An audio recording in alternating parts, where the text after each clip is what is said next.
Аптанын маанилүү жаңылыктары студияда Диана Нурлан кызы. 2023 жылдын 20 июлунда Түркиянын борбору Анкара шаарында ички иштер министри Улан Ниязбеков иш сапары менен барып, анда Түркиянын жаңы ички иштер министри Али Эрликая менен эки тараптуу кызматташтык маселелерин талкуулады.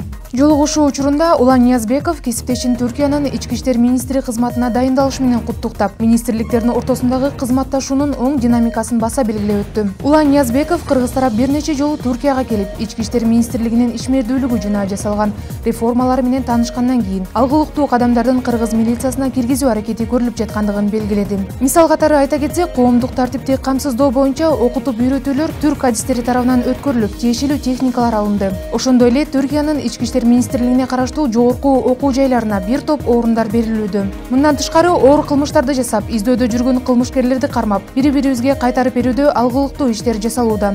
Жолугушуунун жүрүшүндө ИИМдин башчысы Улан Ниязбеков жогоруда көрсөтүлгөн жардамдар үчүн Түркиянын ички иштер министрлигине ыраазычылыгын билдирди. Кыргызстан менен Түркиянын ички иштер министрлери кыргыз жарандарынын коопсуздугуна тиешелүү маселелерди талкуулашты. Түркиянын миграциялык саясатындагы учурдагы өзгөрүүлөрдү эске алуу менен кыргыз тарап ар кандай себептерден улам өлкөдө жүрүү эрежелерин бузган Кыргызстандын жарандарына тоскоолдуксуз өлкөдөн чыгып кетиши жана кийин мыйзамдаштырылышы үчүн миграциялык мунапыс берүүнү сунуштады. Ошондой эле Улан Ниязбеков түрк тарапка Кыргызстандын жарандары үчүн визасыз режимди 90 күндөн 180 күнгө чейин жогорулатуу, ошондой эле ички паспорттор аркылуу өз ара сапарларды жүргүзүү зарылдыгын баса белгиледи. Түркиянын ички иштер министри Али Эрликаянын көңүлү Кыргызстандын жарандарынын жүрүүгө уруксат берүүдөн баш тартуу, уруксат басуу, ошондой эле Түркиянын медициналык мекемелеринде дарылануу үчүн келгендерге жашап туруу кагазын берүү боюнча актуалдуу көйгөйлөрүнө бурулду. Өз кезегинде ички иштер министри Али Эрликая Түркия бийлиги тарабынан өлкөдөгү миграциялык кырдаалды жакшыртуу жана мыйзамсыз миграцияга каршы күрөшүү боюнча көрүлүп жаткан чаралар тууралуу кеңири маалымат берди. Ошону менен бирге кыргыз тараптын сунуш талаптарын деталдуу иликтеп чыгууга даяр экендиги айтылды. Жолугушуунун жыйынтыгында тараптар биргелешкен долбоорлорду жана демилгелерди ишке ашыруу боюнча эки өлкөнүн укук коргоо органдарынын ишин улантууну макулдашышты. Нурбек Абдиев Кыргызстан менен Индиянын ортосундагы коопсуздук маселелерин талкуулаган жыйынга катышты. Бишкекте Кыргыз Республикасынын Коопсуздук кеңешинин катчылыгы менен Индия Республикасынын Улуттук коопсуздук боюнча кеңешинин аппаратынын ортосунда коопсуздук боюнча сунуштарды талкуулаган жыйындын экинчи этабында болуп өттү. Кыргыз Республикасынын делегациясынын Коопсуздук кеңешинин катчысы Марат Иманкулов, ал эми Индия Республикасынан келген делегацияны Индия Республикасынын Улуттук коопсуздук маселелери боюнча кеңешчисинин орун басары Викрам Мери жетектешти. Тараптар аймактык коопсуздукту камсыздоо, терроризмге, экстремизмге жана трансулуттук уюшкан кылмыштуулуктун башка формаларын каршы аракеттенүү, аскердик жана аскердик техникалык, билим берүү, медицина жана айыл чарба тармактарындагы биргелешкен аракеттерди талкуулашты. Ички иштер министринин орун басары милициянын генерал-майору Нурбек Абдиев уюшкан кылмыштуулукка, экстремизмге жана баңгизаттарды мыйзамсыз жүгүртүүгө каршы күрөшүү боюнча презентациясын сунуштады. Тараптар өз ара кызыкчылыкты жараткан мамлекеттер аралык өз ара аракеттенүүнүн бир катар актуалдуу маселелери боюнча пикир алмашты. Июль айынын башында Борбордук Азия өлкөлөрүнүн соттук эксперттик түзүмдөрүнүн жетекчилери Евро биримдиктин Лейка долбоорунун алкагында Грузияга иш сапары менен барып келишти. Иш сапар тажрыйба алмашуу, өлкөлөр ортосундагы кызматташтыкты чыңдоо, соттук эксперттик кызматтарды жакшыртуу жана эл аралык аккредитация стандартына алдыга жылдыруу максатын көздөдү. Борбордук Азиядан келген меймандар штаб жана борбордук лабораториялар менен таанышып, К9 кинолог кызматында, окуя болгон жерди иликтөө кызматында, соттук медициналык жана соттук техникалык экспертиза бөлүмдөрүндө болушту.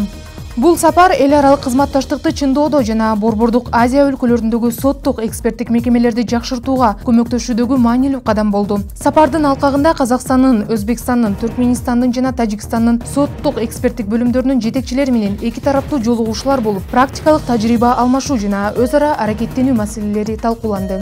2023 жылдын 7 июлунда саат 14:35 Ош шаардык ички иштер башкармалыгынын Сулайман тоо милиция бөлүмүнө Ош облустар аралык бириккен клиникалык ооруканасынын төрөт стационарынын башкы дарыгери Асанова кабар берип, анда белгисиз журналисттер келип, төрөт үйүндө уруксатсыз видео тасмага тартып, жумушуна тоскоолдук кылып жаткандыгын билдирип, мыйзам чегинде чара көрүп берүүнү суранган. Андан кийин ошол эле күнү саат 19:30-20 чамасында блогер, журналист Улукбек Карыбек уулу өзүнүн эки шериги менен төрөт үйүнүн арткы эшигин бузуп, эч кимдин уруксаты жок санитардык нормаларды сакташпай, тактап айтканда бахила, маска, халат кийбей төрөт үйүнүн кайра жандандыруу бөлүмүнө кирип келген учурда дарыгерлер санитардык нормаларды сактабагандыгын эскертишип, кирүүгө мүмкүн эместигин айтышканына карабастан талапка баш ийбестен каршылык көрсөтүп, төрөт бөлүмүнө бөлүмүнүн 2-кабатына эшигин бузуп, төрөттөн кийинки жаткан ЖД аттуу жарандан интервью алып, андан соң төрөт үйүнүн ар бир палатасына кирип, ал жерде төрөттөн кийинки жаткан ондой адамдан интервью алгандыгы аныкталган. 2023-жылдын 10-июль күнү ИИМдин күзөт кызматынын 1-май райондук күзөт бөлүмүнүн жетекчиликтен жооптуу кызматкери милициянын майору Бишкек шаарынын Москва көчөсүнүн дарегинде жайгашкан Саламаттык сактоо министрлигинин имаратына саат 16:52 чамасында блогер видео тартуу тобу менен чогуу кирип, күзөт кызматынын кызматкеринин министрдин кабылдамасынан чыгууну суранган учурунда жалпыга маалымдоо кызматы жөнүндө мыйзамына таянып, кабылдамадан чыкпай, өзүн орой алып жүрүп, коомдук тартипти бузган. Жогорудагы аталган факт Бишкек шаарынын 1-май райондук ички иштер бөлүмүнүн маалыматтарды каттоо электрондук журналына катталып, текшерүү иштери башталган. Бишкек шаарынын 1-май райондук ички иштер бөлүмүнүн коомдук коопсуздук кызматынын кызматкерлери тарабынан жарандын жүргөн жери аныкталып, укук бузуу протоколун толтуруу мүмкүн болбогондугуна байланыштуу 1-май райондук ички иштер бөлүмүнүн коомдук коопсуздук кызматына жеткирилип, ал жерден Кыргыз Республикасынын укук бузуулар жөнүндөгү кодексинин 128-беренеси ички иштер органдарынын кызматкеринин мыйзамдуу талабына баш ийбөө менен укук бузуу протоколу толтурулуп, жогорудагы жарандар коё берилген. Түзүлгөн укук бузуу протоколдору Бишкек шаарынын 1-май райондук сотуна жиберилген. 2023-жылдын 14-июль күнү саат 20:30 убактысында Сокулук районуна караштуу Селексия айылында түштүк магистрал автоунаа өтүүчү жолду жоон топ адамдар тосуп алып, автоунaalар өтө албай калгандыгы жөнүндө Сокулук райондук ички иштер бөлүмүнүн нөөмөт бөлүмүнө кабар келген.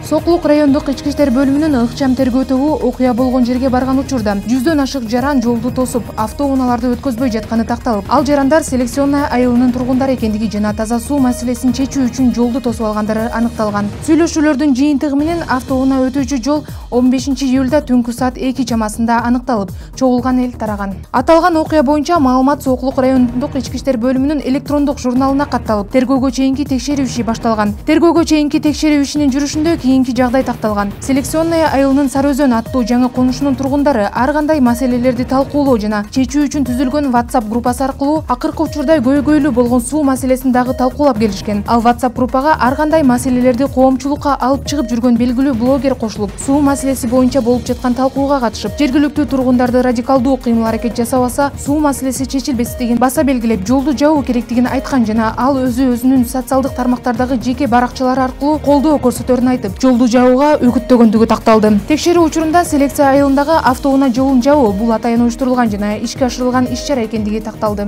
Тергөөгө чейинки текшерүүнүн жыйынтыгы менен Сокулук райондук ички иштер бөлүмүнүн тергөө кызматы тарабынан аталган окуяда Кыргыз Республикасынын кылмыш жаза кодексинин 279-беренеси жолдорду мыйзамсыз тосуу жана 280-беренеси бейбаштык көрсөтүлгөн кылмыштын курамын белгилери бар экендиги такталып, 2023-жылдын 15-июль күнү кылмыш иши козголгон. Кылмыш иши боюнча Кыргыз Республикасынын кылмыш жаза кодексинин 279-беренесинде жолдорду мыйзамсыз тосуу көрсөтүлгөн кылмышка шектүү катары 1990-жылы туулган жаран кармалып, Кыргыз Республикасынын жаза процессуалдык кодексинин 96-беренесине ылайык убактылуу кармоочу жайга киргизилди. Учурда кылмыш иши боюнча тергөө улантылып жатат. Ал эс алуу үйү ардагерлер, кызматкерлер жана алардын үй бүлөсү үчүн эс алууну уюштуруу деңгээли жогору жана ал үчүн бардык шарттар эске алынган.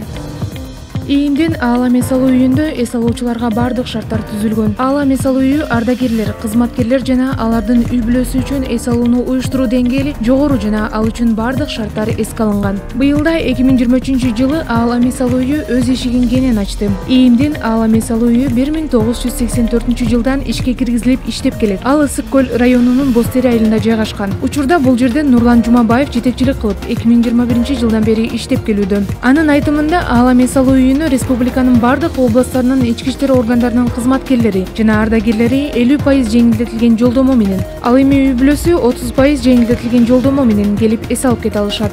Өзүндүкү пансионат деген 498 местага орунга эсептелген. Ошол 498 орунду сентябрдын 9-уна чейин агым кылып туруп, поток кылып туруп бөлүштүрүп жайгаштырабыз.